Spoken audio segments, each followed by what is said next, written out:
우리 오늘 12절부터가 되겠는데요. 일단 12절부터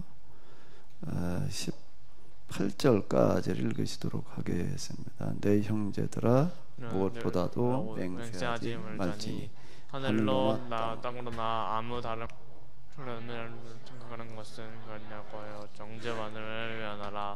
너희 중에 고난당하는 자가 있느냐? 그는 기도할 것이요. 즐거워하는 자가 있느냐? 그는 찬송할지니라. 너희 중에 병든 자가 있으냐? 그는 교회 장로들을 청할 것이요. 그들은 주의 이름으로 기름을 바르며 그를 위하여 기도할지니라. 믿음의 기도는 병든 자를 구원하리니 주께서 그를 일으키시리라. 혹시 죄를 범하였을지라도 사하심을 받으리라. 그러므로 너희 죄를 서로 고백하여 병이 낫기를 위하여 서로 기도하라. 의인의 간구는 역사하는 힘이 큽니다. 엘리야는 우리와 성경에 같은 사람이로되 그가 비가 오지 않기를 간절히 기도한즉 3년 6개월 동안 땅에 비가 오지 아니하고 다시 기도하니 하늘이 비를 주고 땅에 열매를 맺었느니라. 아멘. 우리가 야고보서 이제 1월달까지는 다 맞춰야 될 것 같은데요. 우리 김준수 장로님, 야고보서 끝난 다음에 뭘 해야 돼요? 야고보서, 장로님 때문에 야고보서를 하게 됐는데 어쨌든 생각 좀 해보세요. 뭘 하는 게 좋을지 좀 생각 좀 해서 얘기를 해 주시고요. 야고보서 네, 알겠습니다. 네. 우리가 지난주 오후 시간에 이 주님의 강림이 가까웠다라고 하는 것을 이제 잠깐 봤는데, 너희도 길이 참고 마음을 굳건하게 하라. 주의 강림이 가까우니라. 지난 오후에 다뤘지요? 수요일날 다뤘나? 오후에 다뤘나? 왔다 갔다 하네. 언제 다뤘어요? 주일날 다뤘죠? 주일날 그 동화상에 올라간 걸 다 보셨으면 다행이지만 안 보신 분들이 또 계실 것 같아서, 근데 이게 하도 지금 이제 많은 오해를 빚고 있으니까 강림에 대해서 잠깐만 좀 다루고서 그 다음을 가보도록 하겠습니다. 주의 강림이 가까우니라. 예수님께서 오실 날이 가까웠다 이래가지고 이제 언제 주님께서 재림하실 거냐라고 해서 이제 그게 참으로 많은 무리를 일으키고 있습니다. 우리가 얼마 전에도 그런 거 있었잖아요. 10월 28일 뭐 예수님 오신다고 그래가지고 그냥 많이 그랬고요. 근데 그거는 요즘만이 아니고 교회사에서 보게 되면 과거에도 수없이 그런 예들이 많았습니다. 미국 같은 경우에도 보게 되면 이 휴거 예수님의 강림이 가까웠다 이래가지고 그걸 준비를 한다고요. 꼭 이제 준비하는 사람들 보게 되면은 뭐 흰 옷을 입고 예수님을 맞아야 된다 이래가지고 또 흰 옷들 준비하고 있고, 그리고 또 예수님께서 오실 때 뭐 나팔 소리와 더불어 가지고 이제 온다 이러니까 또 공중에서 이제 나팔 소리가 들리게 되면 같이 여기서 또 화답해야 된다 이래가지고 또 나팔을 갖다가들 그냥 뭐 연습들을 하고 이래가지고 미국 애들이 보면 나팔이 다 동이 나가지고서 구할 수가 없게 되는 뭐 그런 일들도 빚어지고, 참 이 강림 때문에 일어난 어떤 그런 오해가 굉장히 많았습니다. 주님의 강림이 가까우니라. 근데 2000년이 지났어요. 지금 2000년 동안 예수님이 오실 날이 가까워졌다고 그래가지고 참 그 기다리다가 많은 오류가 있었는데요. 우리도 뭐 그런 노래 있었죠. 옛날부터 부르던 노래 뭐 있었죠? 행여는 먼 하늘 이상한 구름만 떠도 행여는 내 주님 오시는가. 왜 그런가 하면 예수님께서 뭘 타고 오신다고 그래가지고 구름 타고 오신다 이래가지고 이 구름의 모양만 약간 이상하면 예수님 오시는 징조가 뭐 보인다, 뭐 나타났다, 뭐 이런 이제 천국들이 빚어지고 그러는데요. 자, 요거 지난주에 들으셨던 분 누가 설명 좀 해봐. 누가 들으셨나? 지난 오후에 누가 들으셨나? 이화석 사모님 어디 계셔? 카메라 좀 켜봐요.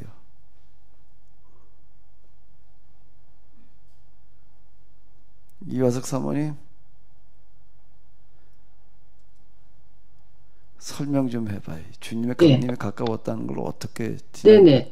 예. 제가 질문해서 듣긴 들었는데 다시 재방송을 들었어야 재방을 안 들어가지고 아직 좀 횡설수설할 것 같아요, 목사님. 일단 뭐 그 1차적인 해석은 그 당시에 야고보서에서는 성도들이랑 야고보도 마찬가지고 예수님이 재림이 가까운 걸로 이해를 했다고 해석을 해도 된다고 목사님께서 말씀하셨고, 그 다음에 2차적인 오늘날 해석을 어떻게 해야 되느냐, 이 부분을 오늘날 해석은 그러면 지금까지 2000년 동안 예수님이 오시지 않고 있는데 과연 주님이, 그러니까 하나님 나라, 하나님의 통치 그런 차원에서 이 부분을 해석해야 되는데, 하나님께서는 이 땅에 하나님의 나라가, 하나님의 통치가 온전히 이루어지기를 간절히 우리가 이루어지기를 바라는 거 아니고 우리가 그것을 실천하기를, 우리 개학 공동체가, 교회 공동체가 하나님 나라를 이 땅에 이루어지는데, 하나님의 통치가 전 세계로 온 나라에 확장되고 이루어지는 것을 우리가 적극적으로 실천하는 것을 주님이 간절히 원하고 계신다. 그런 차원을 해석해야지 주님을 막연히 우리가 지금 막 언제까지 기다리는 것이 맞는가? 이렇게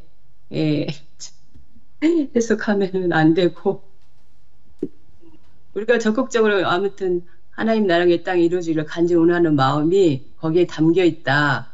그렇게 오늘날은 해석해야 된다. 조금 그렇게 지금 기억이 그것밖에 안 납니다, 목사님. 네, 무슨 얘기인지 이해가 되셨나요?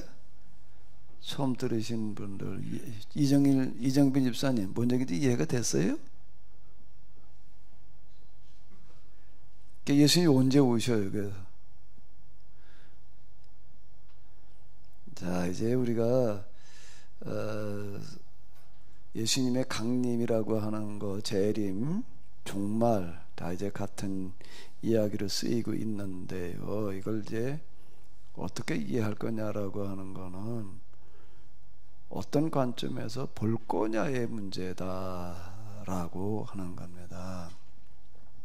구속사라고 하는 걸로 이렇게 보게 되면은, 구속사로 보게 되면 무슨 얘기가 되는가 하면 구약을 이제 예수님의 구원하시는 데다 초점을 맞춰가지고서 이렇게 해석을 하는 걸 구속사 그러는데요. 구속사에서는 구약은 뭔가 예수님께서 오신다는 약속이라고 이렇게 이제 해석을 하는 겁니다. 예수님께서 오심으로 말미암아 구약에서 얘기하는 거가 다 예언과 약속이 실현되어졌다. 자, 이렇게 해석을 하는 거야. 그러니까 예수님께서 이 땅에 오셔가지고 우리를 위해서 대신 죽으심으로 말미암아 이제 우리의 구원 문제가 해결되어졌다. 그래서 이 복음을 이제 어떻게 하는 건가 하게 되면, 예수님 믿고 구원받으라는 이 복음을 땅 끝까지 이제 전하라. 이렇게 얘기를 하시고, 그러면 이제 그러면 부활 성천에 지금 하나님 우편에 앉아 계신다. 그게 이제 이 세상의 복음이 온 땅까지 다 전해지게 되면 어떻게 된다는 거죠? 그 예수님께서 다시 이제 이 세상에 오셔서 이제 구원받을 자, 구원받지 못한 자들을 구별하셔서 이제 영벌, 영생을 이제 여기서 주신다. 이제 이렇게 이해를 하는 겁니다. 그 구속사의 이제 그 간단한 그런 굴교. 그러다 보니까 이제 우리 구속사로 보게 되면 이제 예수님께서 지금 하나님 옆에 앉아 계시다가 이제 언제가 오실 거예요. 어떻게 돼야 되는 거죠? 조건이 뭐예요? 복음이 어떻게 되는 거예요? 땅끝까지 전해져서 모든 사람들에게 다 구원받을 수 있는 기회를 주고 난 다음에 그때가 다 이제 오셔서 이제 세상을 심판하시고 구원받은 자들에게는 이제 하늘나라의 영원한 삶이 시작돼 가신다. 이제 이렇게 이해를 하는 겁니다. 이게 기독교의 역사에서 지금 초대교 이후에 세워진 그런 구원 이해예요. 그런 구원론에는 이게 정말 뭐 기타 등등이 다 같이 들어가 있어서 하나만 딱 떼서 얘기할 수 있는 게 아니니까 그래가지고 이렇게 기다리고 있는 거예요. 언제 예수님께서 오실 거냐라고 하는 걸가 이게 임박한 곧 오실 것처럼 이렇게 느껴지는 거예요. 그러니까 예수님의 사도들 초대교회는요 자기 당대 예수님께서 오실 줄로 알았던 거고요. 그 다음에 또 이게 초대교회도 뭐 최초의 그 이단들 이렇게 보게 되면 뭐하고 관련이 있는가라고 하게 되면 예수님의 재림과 관련이 꼭 되어져서 나타났습니다. 그런 열망이 언제 뜨거워지는가 하게 되면 세기말 때 더 뜨거워져요. 특히 500년, 1000년, 1500년 이렇게 2000년 뭐 이렇게 될 때 이제 더 나타나는 어떤 그런 거를 이제 이렇게 볼 수가 있는데요. 그럴 때는 꼭 어떤 사람들이 나타나면 예언하는 사람들이 나타나가지고서 하나님께서 이렇게 말씀하신다 뭐 이런 식으로 다 꼭 이야기를 합니다. 근데 이게 뭐 수없이 많이 있었어요. 이게. 근데 아직 이러고 아직도 그래도 우리는 지금 이제 예수님 오실 날을 또 기다리고 있는데 언제다 그러면 그건 언제인지는 모르고 그냥 예수님께서 그건 하나님만 아신다고 그랬으니까 예수님도 모르고 아버지만 아신다고 그랬고 우리는 모른다. 근데 기다리고 있는 시기인 거예요. 이게 기독교 종말론입니다. 기독교 종말론은 뭔가 하게 되면 예수님의 재림을 얘기하는 그런 종말론이 이렇게 되겠는데요. 자, 이건 구속사적인 이해로 이렇게 보는 거예요. 그럼 그 다음에는 이제 뭘로 볼 수 있는가라고 한다면 제가 지금 계속 얘기하는 건 뭔가 우리 구속사로 보는 구속사 일변도로 보는 그런 거 말고 뭘로 봐야 된다고 제가 얘기를 하죠. 구속사라고 하는 것과 대비되는 용어를 뭘 쓰는 거예요.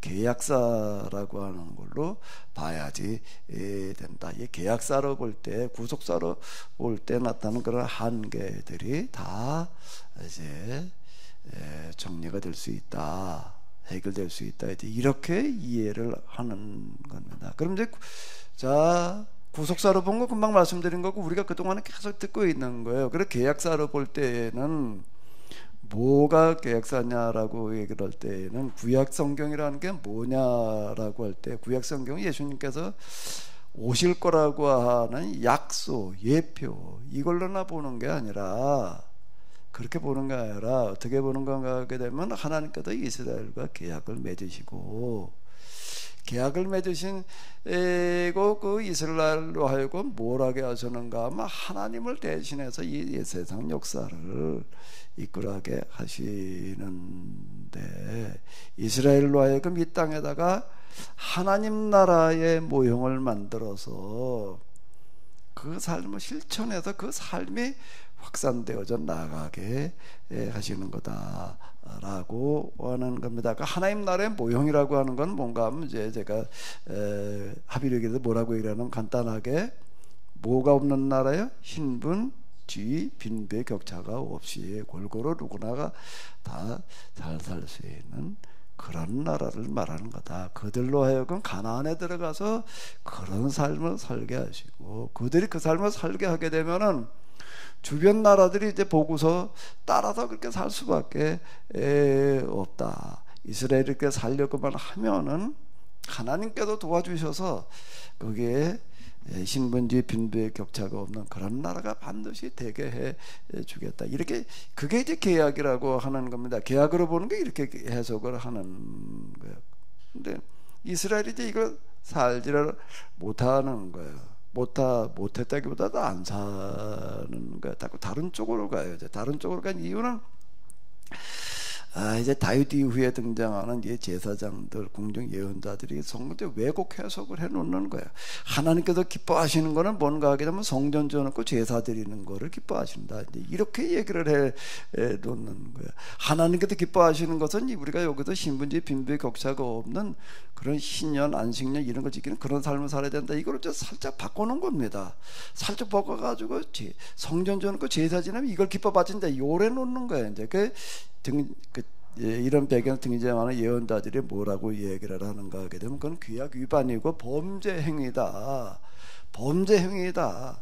이 성전 헐어버려야 된다. 그리고 제사, 내가 언제 제사 지내라고 그랬느냐, 이렇게 얘기를 하는 거야. 나는 자비를 원하고 제사를 원치 아니하노라.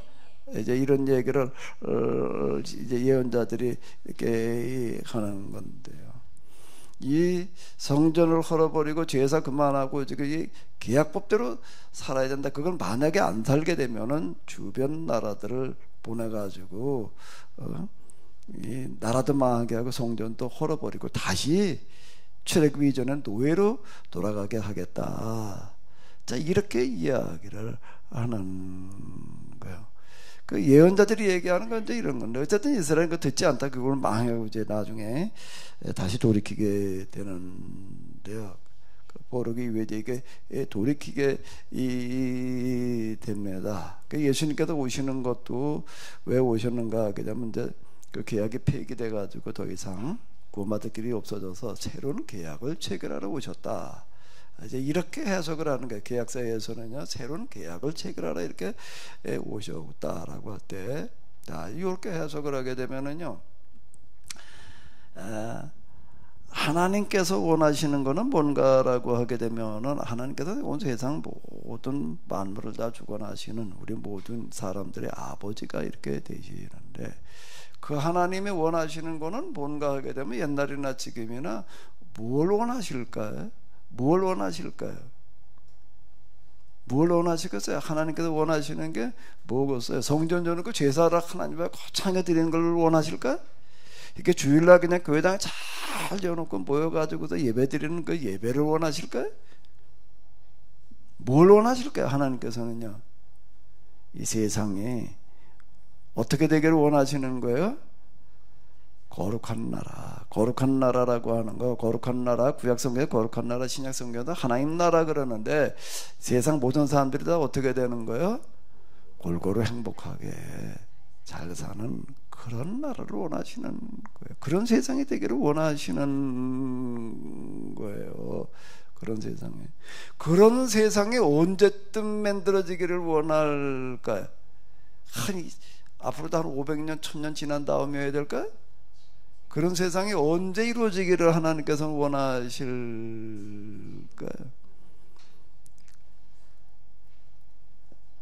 간단합니다. 여러분들의 자식들이 지금 어떻게 하고 있다고 생각을 해봐요. 어떻게 해요? 병 들어가지고 그냥 굶주리고 지금 그러고 있다. 병 들고 굶주려 죽어가고 있다. 자식들이 그렇다. 그 부모 입장에서는요, 어떻게 되기를 바랄까요? 그 자식들이 병들어도 굶어 죽어가고 있는 자식들이 어떻게 되기를 바라겠어요? 물을 필요도 없어요. 병에서 어떻게 되고 나아서 건강해서 그 다음에 굶지 않고 잘 살기를 바라는 거예요. 언제 그렇게 살기를 바랄까요? 한 100년 뒤에 가서 그렇게 살으라고 그러나? 한 50년 뒤에 가서 살으라고 그러나? 언제 그렇게 되기를 바라겠어요? 빠르면 빠를수록 좋지. 어떨수록 좋다고요? 빠르면 빠를수록 좋지. 빠르면 어떻다고요? 빠를수록 좋지요. 그지요? 이춘재 군사님, 그래요, 안 그래요? 내버려둬. 이제 그럴까? 빠르면 빠를수록 좋지. 그 내가 저 유식한 말을 하나 알려드릴게. 한번 따라 해봐요. 순, 그 다음에 뭐야? as soon as. 그 다음 뭐냐? possible. as soon as possible. 다시 해봐. 다 같이 시작. 그게 무슨 뜻이라고요? 빠르면 빠를수록 좋다. 잊어버리지 말라고 제가 쓸데없는 말을 했는데 다시 한번 해봐요. 다시 시작. 두 사람만 한 거 같아. 네? 빠르면 빠를수록 좋지요. 빠르면 빠를수록 좋은 거예요. 그게요. 빨리 그렇게 하라는 거예요. 그게 언제부터였는가 하면 지금부터 4,000년 전이에요. 이스라엘 사람들 가나안에 들어갈 때부터, 그때부터 하나님께서 4,000년 전이라는 건 뭔 얘기인가 하면 세상에 문자라는 게 만들어져 가지고서 문자가 쓰여질 때쯤부터 얘기를 하는 겁니다. 지금 문화 문명 얘기를 하는데 그게 시작될 그쯤부터 하나님께서는 이제 그런 일을 하셨다라고 하는 이제 그런 얘기가 이렇게 되는 건데요. 하나님께서는 사람을 찾으시는 거예요. 그렇게 참정으로 바라는 사람을 찾으셔서 그 사람을 통해서 일하시기 때문에 이제 그런 건데요. 그러면 이제 계약사에서는 주저직 구속사에서는 뭔가 하면 이제 하나님 우편에 계시는 예수님께서 이 땅에 이제 다시 오신다라는 데 초점을 맞춰 놓습니다. 근데 계약사에서는 뭔가 하게 되면 예수님 말만 새로운 계약이 맺어져 가지고서 이제 새로운 계약 공동체가 이 세상에서 이제 또 뭔가 하면 하나님 나라를 거룩한 나라를 만들어가는 그 일을 하기를 원하시는 거고요. 그게 사람이 이렇게 만들어서 하시는 데까지 다 해서 이제 마지막 예수님 오신다는 건 뭔가 그걸 완성이 되어지는 것을 말하는 겁니다. 사람이 시작한 거가 예수님께서 오셔서 어떻게 하신다는 거죠?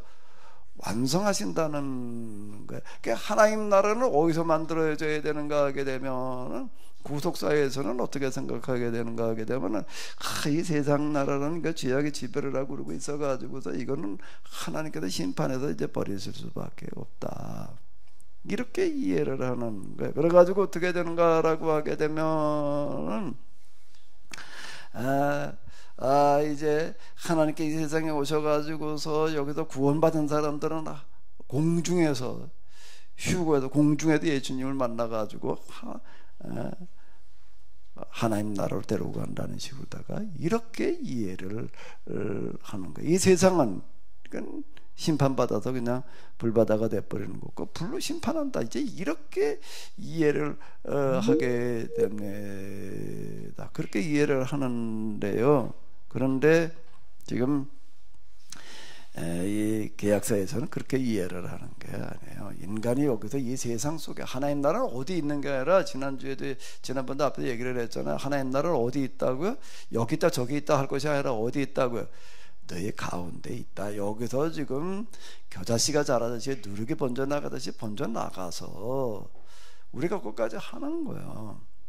하나님께 도와주셔서 그때 사람이 완성해야 되는 게 아니라 하나님 예수님께서 다시 오셔서 이거 완성을 시킨다. 그 완성을 시키시는 때가 바로 예수님의 재림이다.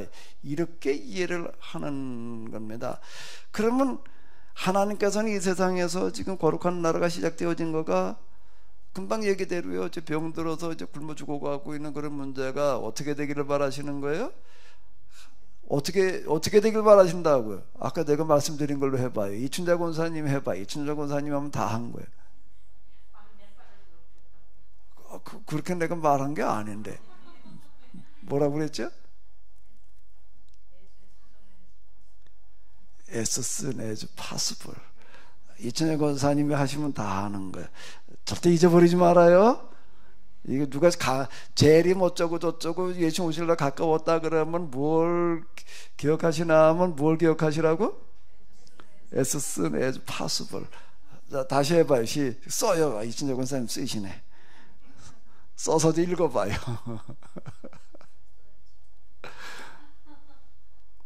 자, 다시 한번 더 이춘자 권사님한테 해봐요. 네? 똑바로 썼는지 확인을 해야지. 빨리 그런 나라가 이루어지기를 바라시는 거예요. 빨리 어떻게 빨리요? 가능하면 빨리. 그거를 뭐라고 그랬다고요? 성경에서 표현하는 게 그게 뭐라고요? 주님 오실 날이 가까웠다. 뭐 할 날이 가까웠다고요? 주님 오실 날이 가까웠다. 주님께서 이 땅에 오실 날이 가까워지기를, 저기 세상에 하나님 나라가 완성되어지기를 그분은 바라신다. 빨리 실현되어지기를, 이루어지기를 바라신다. 이렇게 이해를 해야 된다는 겁니다. 그래야지 이게 앞뒤가 맞는 얘기가 되는 거예요. 여러분들이 한번 스스로 생각을 해 봐봐요. 구속사에서 얘기하는 그런 재림이 앞뒤가 맞는 얘기 같아요? 계약사에서 얘기하는 게 맞는 것 같아요. 스스로 한번 생각을 해봐봐. 이춘자 권사님 생각하시기는 어때요? 네? 뭐가 맞아요? 그러니까 이게 구속사로 보는 거고 계약사로 보는 거고는 어느 한쪽만이 아니라 이게 다 다르게 보이는 거야. 이런 부분들. 우리는 맨날 예수 오실 갖고도 이게 기다리다가 말아요.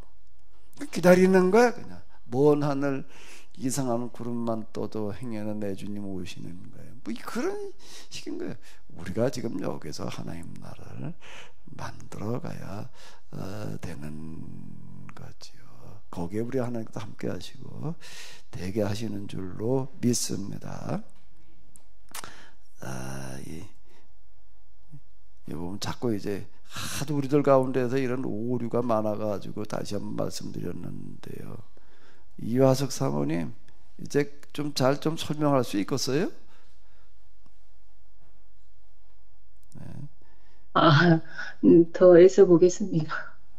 머릿속으로 잘 시뮬레이션을 하셔. 잘 정리를 해가지고 네. 또 뭐 예수님 오실라 가까웠다고 그런 사람들 많아요. 그 좀 잘 좀 가서 납득을 시키시기 바랍니다. 아멘.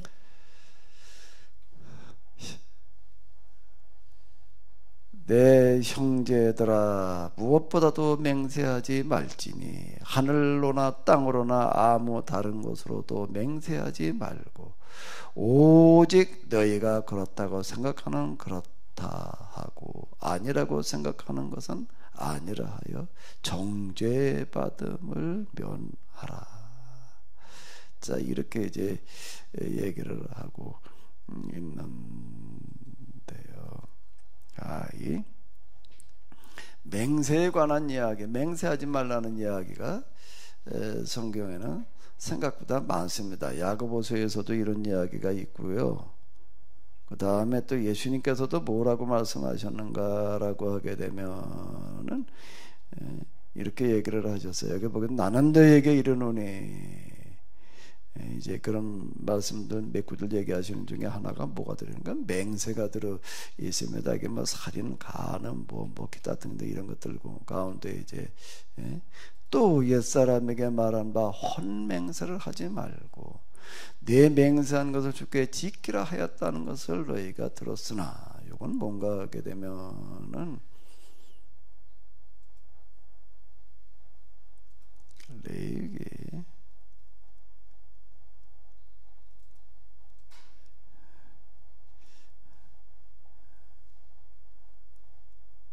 19장 맹세에 관련된 이야기가 아까 내가 19장 2절이었던 것 같은데 이게 아닌가?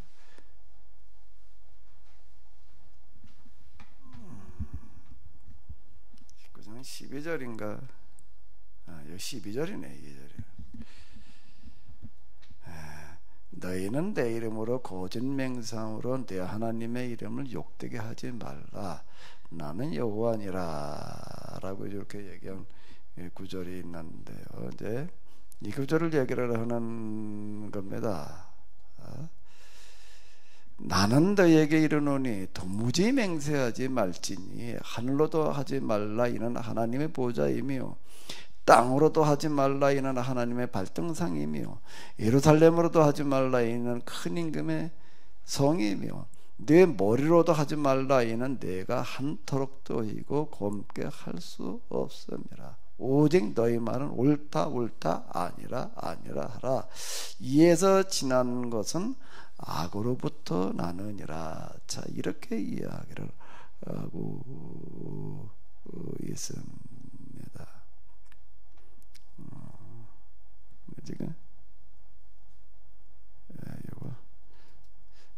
다시 이제 요거를 좀 어디로 또 가보는가 하게 되면 마태복음 23장으로 가게 되면은요, 또 여기 화 있을진저 뭐 그런 말씀들 가운데 들어있는데, 화 있을진저 눈먼 인도자여 소경된 인도자여 너희가 말하되 누구든지 성전으로 맹세하면 안부에 일 없거니와 성전에 금으로 맹세하면 지킬지라 하는도다. 어리석인 맹인들이 어느 것이 크냐 그 금이냐 그 금을 거룩해 하는 성전이냐.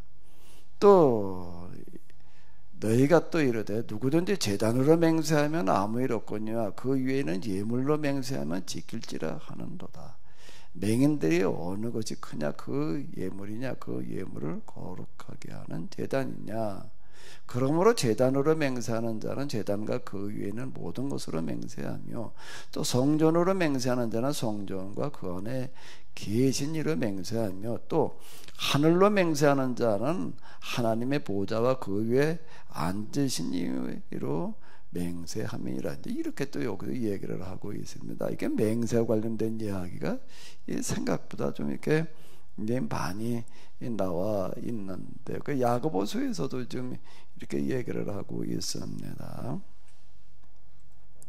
자, 요거 다시 이렇게 보게 되면은요, 아까 레위기였죠. 레위기를 다시 가지고 좀 얘기를 해보자고요. 19장 몇 절이었죠? 12절. 너희는 내 이름으로 거짓 맹세함으로 내 하나님의 이름을 욕되게 하지 말라. 나는 여호와 아니라. 이건 무슨 얘기가 되는가? 거짓 맹세하지 말라는 얘기가 무슨 얘기가 되는 걸까요? 결국에 가서는 무슨 얘기지요? 거짓말하지 말라는 얘기예요. 거짓말하지 말아라. 이 사람 살아가는 데 있어서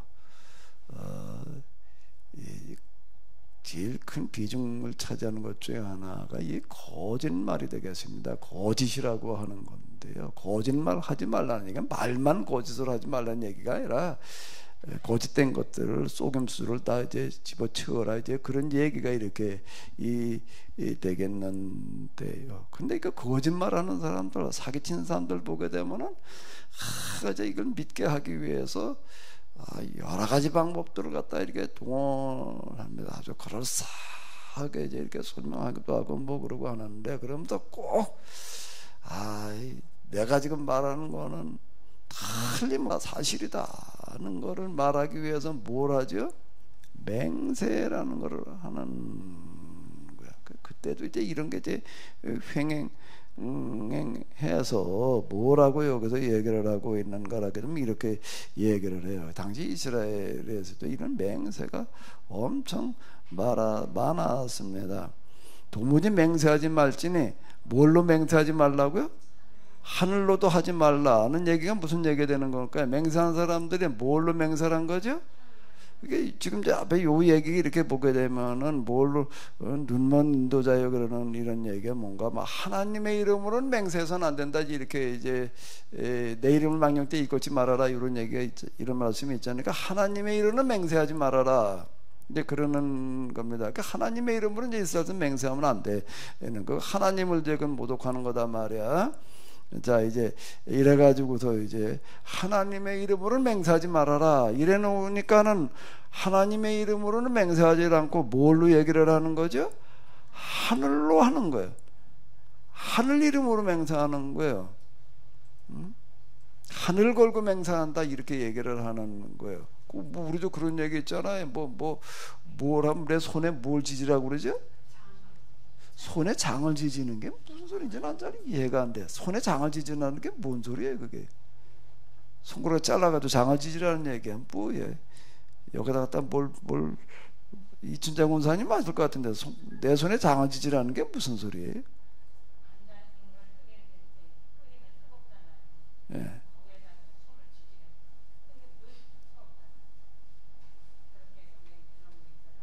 내 손에 장을 지져라.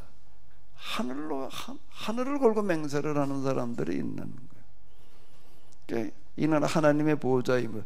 또 어떤 사람은 뭘로 걸고 맹세를 하죠? 땅으로, 땅의 이름으로 땅을 걸고 맹세를 한단 말이야. 이렇게 얘기를 하는 거예요. 또 어떤 사람은요, 또 뭐라고 그러게? 예루살렘으로 맹세를 하는 거예요. 실제 있었던 일들이에요. 이런 일들은 이제 비일비재하던 것들 지금 예수님께서 얘기를 하시는 건데, 또 어떤 사람은 뭐라고 내 손가락에다가 모르는데, 또 어떤 사람은 뭐라고 하는 게 내 머리를 걸고 맹세한다. 자, 이렇게 얘기를 하는 일들이 있었던 거예요. 그럼 왜 하늘을 걸고 뭐 땅을 걸고 머리를 걸고 예루살렘을 걸고 이렇게 얘기를 하느냐? 이제 여기 지금 이제 얘기가 바로 그 얘기예요. 예수님께서 이걸 지적하시는 건데, 가르치는 서기관 바리새인들이 뭐라고 얘기를 하는가라고 하게 되면 누군지 이제 성전으로 맹세하면 괜찮다는 거예요. 성전을 걸고 맹세한다 그러면 괜찮은데, 성전에 뭘로 맹세하면 안 된다는 거죠? 금으로 맹세하면 안 된다, 이렇게 얘기를 하는 거예요. 어리석은 맹인이 어느 것이 크냐, 그 금이냐, 그 금을 거룩게 하거나 성전이냐. 성전 안에 금이 들어있는데 성전이 있고요, 성전 안에는 금이 있고요. 이제 이걸 지적하시는 거예요. 그래서 성전으로 맹세하면 괜찮다고 그러고, 성전에 금으로 맹세하면, 이제 그 금으로, 성전에 있는 금이라는 건 뭔가 하게 되면 여러 기구들을 말하는 거예요. 이제 그런 기구들을 가지고 얘기를 하는데, 그걸로 맹세하면 안 된다. 자, 이렇게 얘기를 하는 거가 얼마나 이제 이게 앞뒤가 안 맞는 얘기냐라고 하는 것을 어리석은 소경들아, 이렇게 너희가 또 이래도 누군지 제단으로 맹세하면 괜찮다는 거야. 제단이라는 건 뭔가 번제단을 갖다 번제물 갖다 얹어놓고 태우는 그 화로를 얘기를 하는 건데, 그걸로 맹세하면 괜찮고, 그 위에 얹어있는 뭘로, 거기다 지금 태우기 위해서 얹어놓은 죄물, 하나님께 드리기 위해서 잡아 얹어놓은 양이라든지 뭐 소라, 이런 걸 가지고 맹세하면 안 된다, 또 이렇게 얘기를 하는 거예요. 그러니까 맹인들아, 어느 게 크냐, 그 제단 위에 있는 죄물이 크냐, 제단이 크냐. 제단 위에 죄물이 있으니까 제단을 얘기를 하면 거기는 죄물까지 포함되는 거죠. 이제 이렇게 얘기를 하시는 건데요. 제단으로 맹세하는 자는 제단과 그 위에 있는 모든 것으로 맹세하는 거지, 그걸 어떻게 나눠 가지고 얘기를 할 수가 있겠느냐. 성전으로 맹세하는 자는 성전과 그 안에 계시나 하나님으로 맹세하는 게 아니냐. 성전으로 하면 괜찮고 하나님의 이름으로 하지 말라라고 얘기하는 것 자체가 모순이다.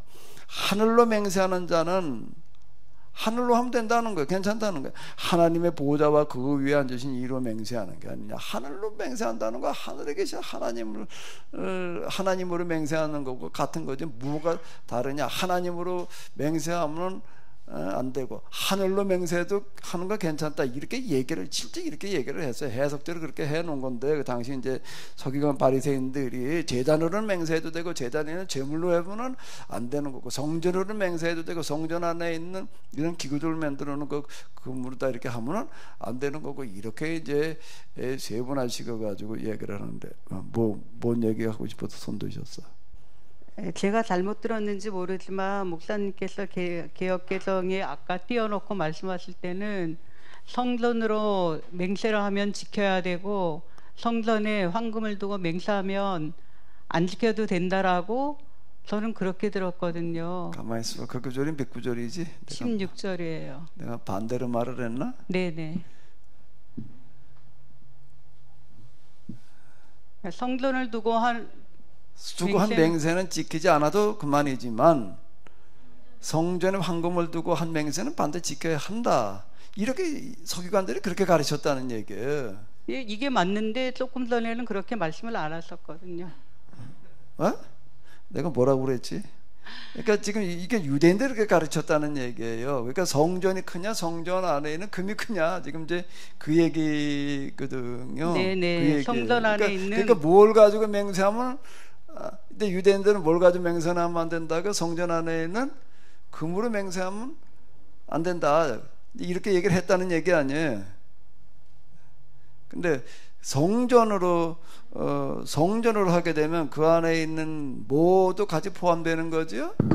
모든 기구가 다 포함되는 거다. 지금 요 얘기라고요. 지금 다 근데 지금 여기서 이제 예수님께서 하늘로 맹세 하나님으로는 해서는 안 되고 뭘로 하면 괜찮다고 그러는 거죠? 하늘을 두고 맹세한다 이렇게 얘기를 하는 거고, 하늘을 두고 맹세한다면은 하늘에 계신 하나님도 포함되는 거지. 그걸 어떻게 구분해 가지고 하냐, 이제 그런 얘기예요. 제단으로 하면은 괜찮고 제단에 있는 제물로 하면 된다 이렇게 말하는 게 이제 그런 얘기 아니에요? 성전 뭐가 크냐 그 얘기야. 지금 성전이 제단이 크냐 제단의 제물이 크냐 이제 이렇게 얘기를 하시는 어떤 이제 이런 건데요. 이게 뭔 얘기가 되는가라고 하게 되면은 이런 안식일 날 일하지 말아라. 문호동에다 초점을 맞춰놓고 보다 보니까 일하지 말라고만 했지 무슨 일을 하지 말라는 거는 없어요. 그러니까 이제 무슨 일을 해야 되느냐 안 되느냐 이걸 가지고 또 얘기들이 이제 많습니다. 많아 가지고도 뭐라고 이 얘기를 하는가라고 하게 되면은 안식을 해야 될까 해서는 안 될 일을 구분을 해 놓는데 이제 이렇게 사람이 다쳤어요. 다쳤는데 안식일날 그날 치료를 하지 않으면은 이제 팔이 부러지거나 뭐 이러고 해가지고서 이제 그날 하지 않으면 이제 팔이 이제 병신이 되게 생긴 거예요. 죽지는 않아. 그럼 뭐라고 얘기를 하는 거죠? 생명에는 지장이 없다라고 한다면 어떻게 하라는 거예요? 그날 치료하지 말아라. 이제 이렇게 얘기를 하는 겁니다. 실제 그렇게 그런 법이 만들어져 있어서 그렇게 지키라고 이제 그러는 거예요. 그럼 그날 이걸 치료를 안 하면 나 평생 팔병신으로 살아야 되는데 그냥 그 팔병신으로 살아라. 네가 안식일 날 팔 다친 게 우연이 아니니까. 네가 뭔가 잘못한 게 있으니까 그래서 그런 거니까 어쨌든 그런데 이런 식으로다가 이제 이렇게 해석을 해 놓는 거예요. 그러니까 지금도 이 사람들은 지금도 유대인들은 어떻게 한다고요? 제가 몇 번 말씀드렸잖아요. 안식일날 전기 차단기가 어떻게 다 누전이대가 떨어졌어요. 그럼 어떻게 해야 된다고? 올리면 안 되는 거예요. 지금도 그러는 거예요.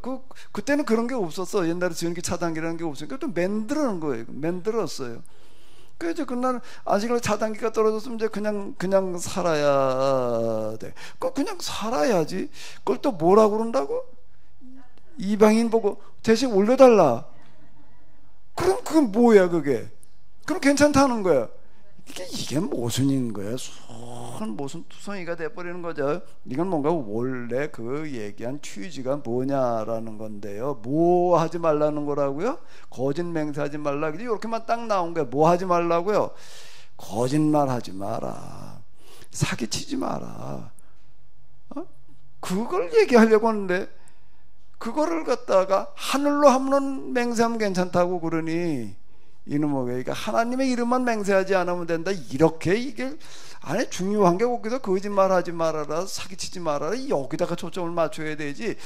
뭐 어떻게 우리가 무슨 이름으로 어떻게 맹세를 할 수 있느냐 없느냐 자 이러고 있는 거예요 이게. 예? 그게 문제라는 겁니다. 그게 예수님께 지적하시는 게 지금 그거예요.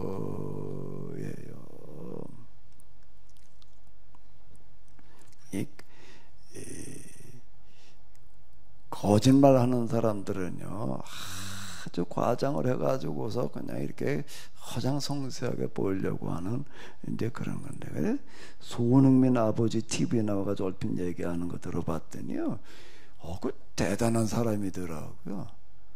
그 대단한 사람인데 대단한 것 중에 하나가 뭔가 손흥민의 그 뭐 트로피 무슨 거 뭐 받은 거가 엄청 많은데 손흥민한테 보지도 못하게 한대. 뛰지도 않고 저 그냥 그걸 어떻게 다 갖다 버리는 건 아니고 어디다 갖다가 그냥 안 보이는 데다 갖다가 그거 뭐 저 다락 같은 데다 갖다 그냥 다 집어넣어놨더라고요. 그거 이렇게 보게가 저 보이는 데다 놔가지고 좀 보게 해야지. 그 사람들도 왔다가 야 손흥민이가 뭐 이런 걸 받았구나. 그 받은 것 중에 하나가 뭔가 뭐 득점왕인가 뭐가 있습니다. 그건 대단한 거예요 사실은. 유럽 거기 축구를 해가지고 다득점 제일 한 시즌에 골을 제일 많이 낸 사람한테 주는 득점왕인데 그걸 받았다는 건 대단한 건데요. 그 전시를 안 해. 아예 그냥. 왜 그러냐 그래야 돼. 그런 걸 쳐다보게 되면 어떻다는 거예요? 마음이 틀어진다. 이러고 있는 거야. 그래도 안 보여준단 말이야. 아예 뭔가 보지도 못하게 하고 그냥 이렇게 한다. 자, 이렇게 얘기를 해요. 제가 어느 학교 졸업식에 한번 이렇게 갔는데요. 난 졸업식 그렇게 대단하게 하는 학교를 내가 그 이후에 내가 본 적이 없어요. 그러니까 3년은 신학교였는데요. 아이고, 이건 뭐 졸업식을 하는데 뭐 거긴 그래도 무인가는 아니고 인가였어. 학교 그거 읽는 사람이 문교부 장관이 내게 위만 뭐 떠들어가면서 이렇게 하는데요. 가운도 얼마나 그냥 대단하게들 만들어 가지고서 그러고 있는지. 누구 졸업한다고 내가 갔다가 내가 이야, 원 졸업식을 이렇게 대단하게 할 수가 있나. 근데 미국의 신학교 가운데에서 아예 목표가 뭔가 하면 소수정예 이렇게 인원수 상관하지 않고 운영하는 그런 신학교 얘기했던 그 졸업한 분 얘기를 들어보니까 내가 졸업식에 갔던 건 아니야. 그 아까 졸업한 사람 얘기를 들어보니까는 거기는 입학생을 안 뽑는 해가 있대. 왜 안 뽑느냐? 시험을 봤는데 어떤 거예요? 우리 학교 들을 만한 학생이 없다 그래도 안 뽑는다는 거예요. 그 학교가 학생을 안 뽑으면 뭐 교수는 월급을 뭘 가지고 받나? 그런 거 따지지 않는 거예요. 거기는 우리는 그런 거 따지지 않는다 말이에요. 요즘 지방 대학에 미달돼 가지고 난리 나는 데들 많습니다. 학교 운영이 안 되는 거예요. 여기는 학교 운영을 뭐 학비 받아 가지고서 뭐 어떻게 했다 그런 거고 상관없이 우리는 그냥 어느 기준이 안 되면은 받지도 않고 졸업도 안 시킨다 그러는 학교가 있어요. 그 소수정에 그렇게 얘기를 하는 학교는 거기는 뭐가 없는가 하게 되면 아주 엄청 어렵게 해가지고 박사학위를 주는데요. 학위 수여식이라는 게 없다는 거예요. 학위 수여식이라는 게 없대. 그냥 거기도 통과하게 되면 그걸로 그냥 끝나는 거지 수여식을 따로 하지를 않는다. 학위증을 주긴 주는데 수여식이라는 게 없다. 그냥 개인마다 찾아가면 되는데 그러면 박사 가오는 알아서 가서 만들고 싶으면 만들고 말고 싶으면 말하라 그러는 거지. 무슨 뭐 가운을 가지고 입고도 뭐 박사 하고 싶으면 뭐 이거 갖다 뭐 옮겨주고 그런 거 없다는 거야. 참 뭔가 숨기려고 하는 사람들은 거창하게 이렇게 하려고 하는 그런 것들이 꼭 있게 말해요. 맹세라는 걸 동원을 하는 거예요. 제가 지금도 집에 그 어떤 석사 논문 하나 가지고 있는 거 내가 요번에 집 정리하다가도 보니까 나와가지고 웬만한 거 석사 논문도 받은 거 다 갖다 버렸어요. 다 버리고 이것도 이건 버리면 안 되겠다. 그래서 내가 하나 놔둔 게 하나가 있습니다. 그래서 대학원 졸업할 때요, 그건 논문 만들으라고 엄청 고생을 했는데 쓴 거 못지않게 그러면 교정보를 하고 내가 아주 그냥 얼마나 고생을 했는지 몰라요. 을지로 어디 가다 저 청타를 땐 쳐가지고서 이놈을 만들어야 된다 그래가지고 이렇게 했는데요. 이게 뭐 그냥 영어에다가 뭐 라틴어에다가 무슨 무어에다가 한문에 이렇게 뒤죽박죽을 해놔가지고 그걸 쳐놓으니까는요, 이게 교정보다 틀린 게 있어가지고 틀리는 게 청타라고 하는 건 이게 교정에 한계가 있어요. 처음부터 잘못 쳐놓은 거 칸이 안 맞는 이러면 바꿀 방법이 없습니다. 이것 때문에 엄청 고생을 했는데 그때도 이제 졸업할 때쯤 어떤 분이 이제 전화를 해가지고 같이 대학원 졸업하는 사람이 이제 졸업 앞두고 나가서 같이 식사나 하자 그래가지고 연락 받아 같이 밥 먹으러 갔어요. 나한테 유일하게 졸업하기 전에 같이 밥 먹자고 한 사람이 한 사람이었는데 이 사람이 뭐라고 그러나 하면은 올 때 그 논문 하나씩 가져와서 서로 교환하재. 그래가지고 이제 나도 이제 들고 갔어요. 들고 가서 이제 밥 먹으면서 이제 서로 논문을 이제 이렇게 교환을 했는데, 나는 이놈을 청타로도 안 하라고 그냥 엄청 고생을 해가지고. 근데 이 사람은요, 내가 논바닥에 펼쳐보고 그냥 놀랬어요. 놀란 게 얼마나 인생의 형편없는지 몰라. 얼마 흐릿해가지고 잘 배지도 않아요, 이게요, 일단요. 이걸 어떻게 한 건가 하고 봤더니 이 사람 자기 직접 다 잘 쳐가지고서 그걸 그냥 인쇄를 하는 거예요. 다 잘 쳐가지고 그걸 가지고 인쇄를 이렇게. 그러니까 타자기, 지금 타자도 아니라 기계식 타자예요. 그거 가지고 이렇게 한 그걸로다가 이 사람이 이렇게 논문을 쳐 놓은 거야. 이 사람은 뭐 그걸 뭐 이렇게 인쇄가 잘 되고 이런 게 신경을 안 써가지고 그냥 이렇게 해놨는데, 그렇게 한 사람, 그 사람은 한 사람이었던 거 같아.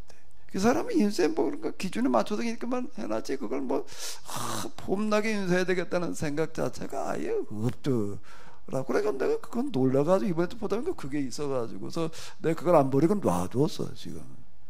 그 사람은 왜 그랬을까? 왜 그런 거야? 그런 거 안 따지고 뭐가 어떤 거지요?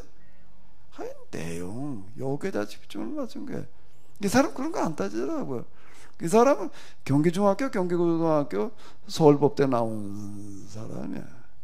아예 그러니까 그런 거 신경을 안 써. 그 사람 얘기 들어보니까는요, 옛날 경기중학교 들어가는데 뭐 무슨 초등학교나 국민학교 나와가지고 1년 재수해가지고 들어갔다. 그래도 떨어졌대. 떨어져가지고 그 학교를 가고 다시 또 1년 재수해가지고 겨우 경기중학교를 들어갔다.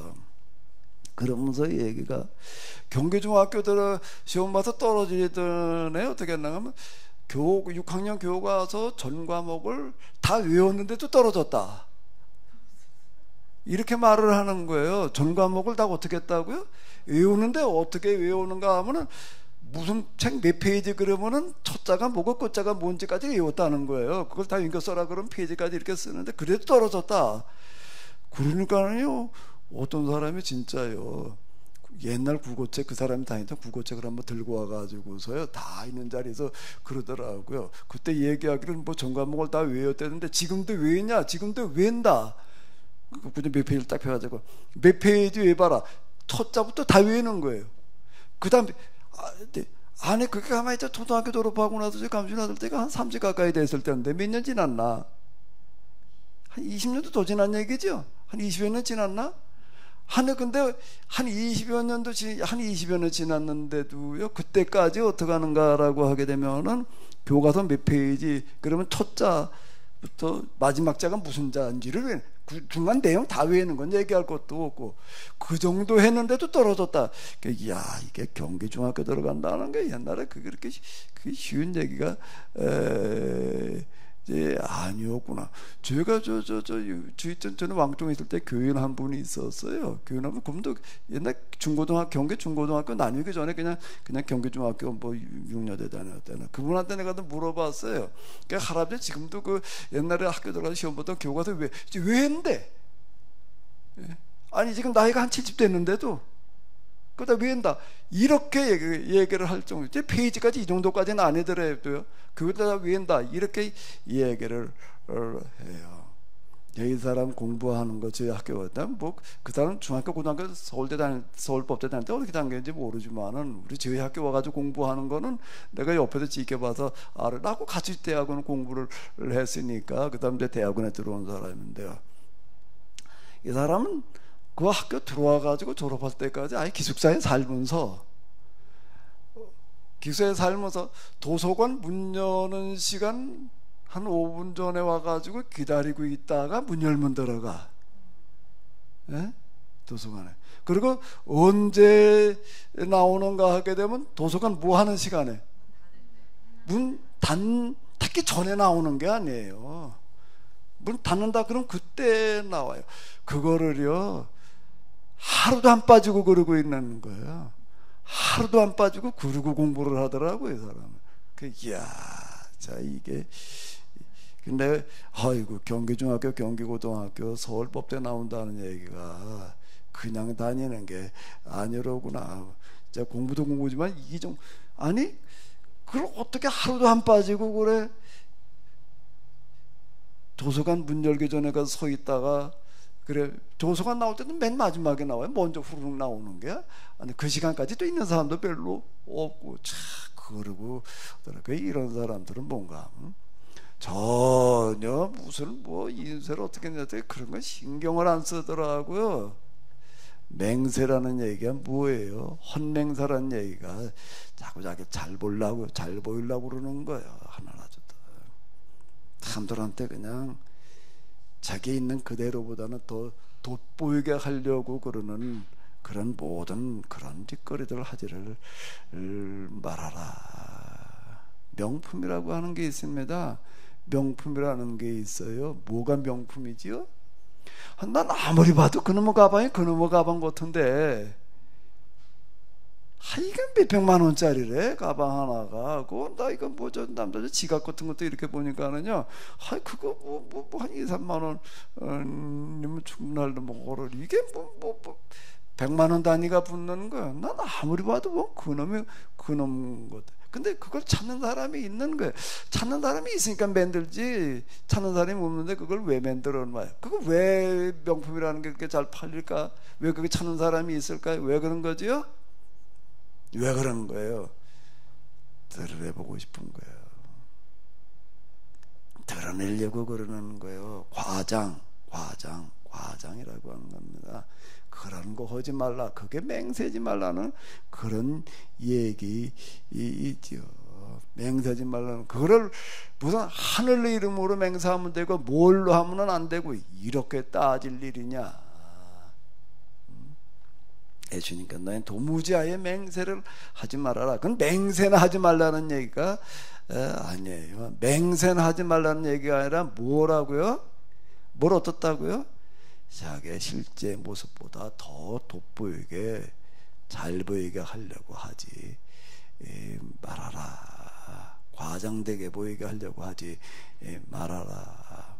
자, 그 이야기가 이렇게 되는 거고요. 야고보서에서도 지금 그 얘기하고 있는데 그건 옛날이나 지금이나 또 같아요. 있는 그대로 그냥 보여주고 있는 그대로 그냥 살아라. 제가 전에 수원에 이렇게 교회 있을 때 거기 교회가 좀 컸습니다. 그때 모이는 예배 시간에 1000명 모이는 그런 교회에 이제 전도사로 있었는데요.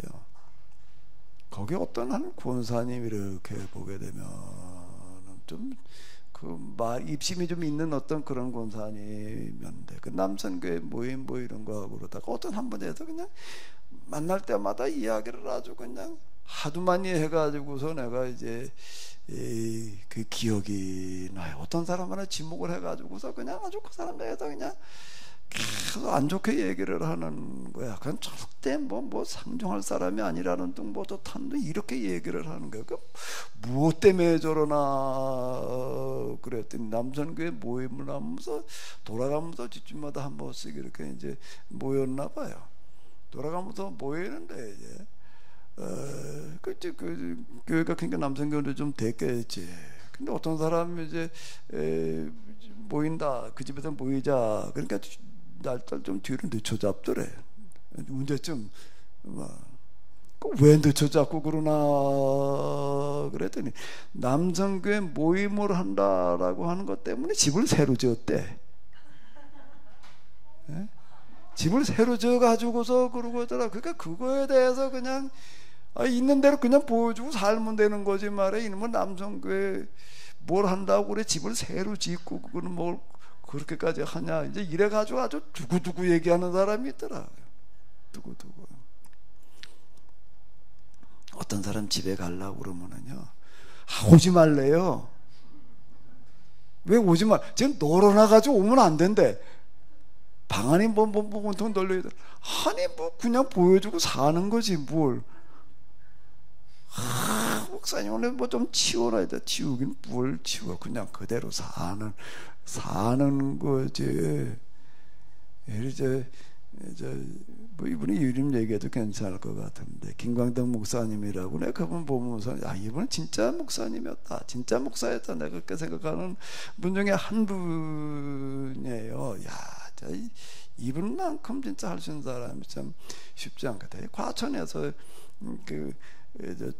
저 양계장 하다가 폐병 걸려가지고 죽게 됐다가 이제 고침받고 나가지고서 이제 폐병 걸려가지고 죽게 됐을 때 이제 뭐 고쳐주면 뭐 죄종 되겠다고 소원을 했다나 그래가지고 이제 신학교 가가지고 목회를 하신 어떤 그런 이런 분인데 나이 들어도 신학교 가니까 뭐 전교 다니진 것도 아니고 그냥 비전교 신학교 나와가지고 그냥 이렇게 이제 과천에서 거기서 이제 과천 개발되기 전 과천이에요. 지금 과천이 아니고 그러다가 그 과천 이제 도시가 돼가지고서 이제 거기서 이제 뭐에 종교부지 하나 가지고서 이제 이렇게 시작을 했는데 과천이라는 데가 목고교가 굉장히 어려운 데입니다. 거기 종교부지 몇 개 받아가지고서 시작해도 그거 제대로 교회된 데가 단 하나도 없어요. 근데 이분은 그래도 거기서 어떻게 그래도 이렇게 해냈는데요. 이분은 1년 중에서 절반 이상은 집에서 앉아요. 그냥 강대상에서 그냥 기도하다가 거기서 잘 그냥 그러는 분이야. 앉아서 그냥 자. 근데 그거는 새벽기도 끝나고 나게 되면은요 집으로 가는 게 아니라요 신방을 가요. 그럼 한 5시 6시 신방을 가는 거예요. 과천이라는 도시가 그 만만한 도시가 아니라고요. 그럼 뭐 저 5, 6시 시간이 어쩐지 입이 일어나지도 않았어. 일어나지도 않은 집에 신방을 가요. 주인수 사모님 그 시간에 내가 가면 어떨까요? 왜 안 열어줘요? 일어나지도 않았는데 신방을 가는 거예요. 그러니 계속 문 안 열어주려고 그러죠. 근데 이분은 절대 그분 고집은 이길 재간이 없습니다. 그래서 어떻게 계속 밖에 서 있으니 이는 뭐 서 있으라고 그래. 하니 일어나지도 않았는데 신방을 가요. 그리고 일어나지도 않아서 이게 뭐 들어가서 어떡할까? 같이 이불 젖히고 발 집어넣고 그리고 그냥 일어나지 않아도 그냥 애들 이렇게 뭐 깨워가지고 그냥 앉으라고 그래가지고 그냥 거기서 성경 얘기하고 기도해주고 그러고 가. 어떤 집에 한참 가면 또 이제 그러고 됐다는 게 첫 번째 집에 일어나지도 않고 두 번째 집, 세 번째 집에 이제 밥 먹고 있어. 그냥 한잔 밥 먹느라고 뭐 아침에 8시 출근 시간마다 밥 먹는 정신 없지요. 그런데 그걸 신방을 가는 거야. 나 그렇게 갈 수 있다는 것도 대단하고요. 그렇게 생각한다. 그 신방을 가. 한잔 밥 먹느라고 그래. 그럼 그냥 저 숟가락만 하나 가지고 와라. 그리고 같이 앉아서 그냥 한술 떠드시. 그렇게 아침 그렇게 가지고 드셔 그냥. 그리고 그냥 거기서 이렇게도 해도 아니 그러고 신방을 가도 그렇게. 밤중도 없어요 그분은요. 나 우리 집에도 한 번 왔는데 새벽 예배 끝나자마자 그래 나도 일어나지도 않는데 한 번 오셨더라고. 네 진짜 그랬어요. 아직 겨울이면 새벽 예배 끝나고 나면 밤중이지 일어나지도 않았는데 전화가 5시쯤 오는 것도 굉장히 쉽지 않은 거예요. 한 5시쯤 전화가 와서 뭐라고 그러죠. 그래요 그럼 얘기하다 보니까 집에 오겠대. 그래 오세요. 그랬더니 나 한 5시쯤 전화 와가지고 오신다는 얘기가 언제쯤 오죠? 지금 밖에 와 있대. 그땐 휴대폰은 없을 때예요. 근데 이분은 차에 뭐에는 카폰이 있었습니다. 그때 카폰은 목사님 중에 카폰 가지고 있는 분이 대한민국에 그 사람밖에 없었어요. 대우 그건 로얄 살롱에다가 카폰 그러면 재벌 회장이나 타고 다니는 그런 차였는데 나가 보니까는요 뒤에 집 마당에 차 세워놓고서 거기서 전화를 한 거예요. 일어나지도 않았는데 그분은 딱 그런 거 따지지를 않는 어떤 그런 분이었는데 그것뿐만 아니라 정치나 이런 거 하려고 그러지 않고 그러던 어떤 분인데 그분이 목회에만 주력을 했으면요 아마 과정에서 몇만 명 모이는 교회를 했을 거예요. 근데 어쨌든 이분 그래도 진짜 목사였다. 그분 목회를 가서 따라 배우게 해가지고 더 큰 교회 된 교회 많아요. 전국으로 아주 유명한 어떤 이제 그런 목회를 이렇게 하셨는데요. 자기를 생색내고 드러내려고 그러지 않는 거예요. 네 집에 신방 가는데 내 신방 가게 준비해 놓게 해가지고 가는 게 아니고 어떻게 간다고요? 진상일수님 내 갈게 내가. 언제 갈까? 날 잡아가지고 그건 말 간단 말도 안 해. 신방이라는 게 무슨 신방 언제부터 뭐 대신방 없어요. 거기 어느 날일지 몰라. 그냥 밤중일지 뭐 새벽일지 없이 왜 그냥 사람 사는 게 다 뭐 비슷해. 이렇게 잘 치워가지고 잘 보이려고 그러지 말아요. 평소대로 그냥 평소대로 그대로. 김영규 장로님 얘기 들어보니까 가난농군학교 할 때 어땠다고요? 박정희 대통령이 어느 날 오겠다고 연락이 왔는데 어땠다고요? 평소보다 달라진 게 아무것도 없었단 말이야. 단 하나도 달라진 게 없었다. 대통령 온다고 해가지고 더 준비한 게 아무것도 없었다. 자, 이렇게 이제 얘기를 하는데요. 예수님 강림 얘기인데 예수님께서 오실 때에도 아마 어느 날 예고 없이 오실 거예요. 있는 모습 그대로. 맹세하지 말라는 이야기가 뭔 얘기냐? 거짓말하지 마라. 사기치지 마라. 사람들한테 어떻게 하려고 하지 마라. 어떻게 하지 말라고요? 내 실제 모습보다 더 잘 보이려고 하지 마라. 있는 그대로를 보여줘라. 있는 그대로를 그걸 뭐라고 그러죠? 진실이라는 거야. 진실이라는 건 있는 그대로를 그냥 서로 보여주고 그러는 걸 얘기를 하는 건데요. 이 기도에 관해서는 아무래도 다음 시간에 오해하든지 다음 시간에 해지될 것 같습니다.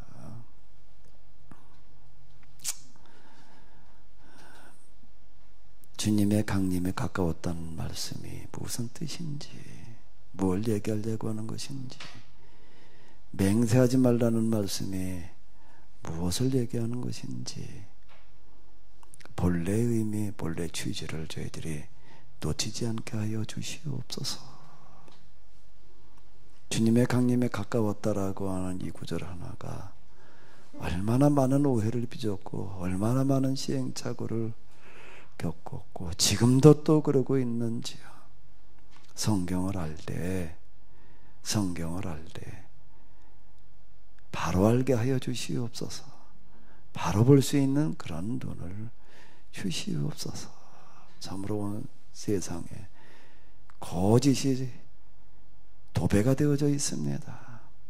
하나님, 저희들이 그냥 있는 모습 그대로 진실할 수 있게 하여 주시옵소서. 그리고 거짓에 쏘가 넘어가지 않게 하여 주시옵소서. 쏙지 않게 하여 주시옵소서. 이제는 우리 주 예수 그리스도의 은혜와 하나님 아버지의 놀라우신 사랑과 성령님의 도우심이 저희들 가운데 진실한 영으로 함께하여 주시옵시기를 간절히 축원하옵나이다. 아멘.